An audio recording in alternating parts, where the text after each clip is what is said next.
Hello guys, അങ്ങനെ കുറേ നാൾക്കത്തെ ശേഷം നമ്മൾ വീണ്ടും വീഡിയോ ആയിട്ട് എത്തിയിരിക്കുകയാണ്. എക്സാം ഒക്കെ കഴിഞ്ഞ് നമ്മൾ ഭയങ്കര സ്ട്രെസ്ഡ് ഔട്ടായിരുന്നു. നേരെ നമ്മൾ ഫുഡ് കഴിക്കാനാണ് വന്നത്. പത്തനംതിട്ടയിലുള്ള അൽബാരിസിലോട്ടാണ് നമ്മളിന്ന് വന്നത്. അതിൻ്റെ ഇൻറ്റീരിയറൊക്കെ എനിക്ക് വല്ലാണ്ട് അങ്ങ് ഇഷ്ടപ്പെട്ടു. നമ്മൾ ഓർഡർ ചെയ്തത് ചിക്കൻ പൊള്ളിച്ചതും ബാബിക്യൂ ചിക്കൻ മന്തിയായിരുന്നു. കുറേ നാളെ ചിക്കൻ പൊള്ളിച്ചതെന്ന് അവിടെ മെനു കണ്ടിട്ട് ഞാൻ അതിനു വേണ്ടി തന്നെയാണ് അങ്ങോട്ട് പോയത്. നല്ല എരിവുണ്ടായിരുന്നു കേട്ടോ.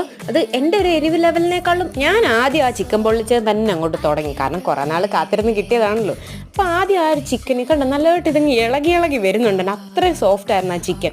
അതും ആ മന്തി റൈസോട് ആദ്യം അങ്ങോട്ട് കഴിച്ച്. അതിന് മുമ്പ് ഒരു ട്രിപ്പ് കുബൂസായിട്ട് കഴിച്ചായിരുന്നു. അങ്ങനെ കുറച്ച് മയണൈസും ചിക്കനും അതിൻ്റെ സലാത്തയും കൂടെ എല്ലാം കൂടെ ചേർത്ത് അങ്ങോട്ട് കുഴച്ച് അങ്ങോട്ട് കഴിച്ച്.